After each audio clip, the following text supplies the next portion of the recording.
So my Dieffebachia after the repot is actually looking better already. It's actually looking really, really good already. So I'm going to trim it, then I'm going to add water to it. I feel like you don't have to do it in a certain order when it comes to these two things. So I'm just trimming the yellow leaves off. Some people like to let them fall off, which I usually do. But since we're doing some some care on Diffie today, it's like pamper day. I'm going to cut these. I'm going to cut these off myself. And you want to go as far as you can on the yellow roots and the yellow leaves. Okay, for me, I'm cutting as far back, and I cut it diagonally. That's how I cut it,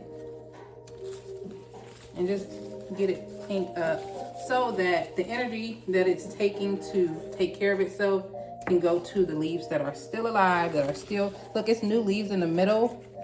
Very pretty. When they first come in, they're very light. It's new leaves in the middle. Now it has way more space, because at first it was like all jumbled up all into each other. Now it can really flourish. I like the way it looks in this new pot. I wish I would have been did this, okay? So I'm just gonna cut a few more pieces, and then I'm gonna water it, and then I'll come back and show you the finish.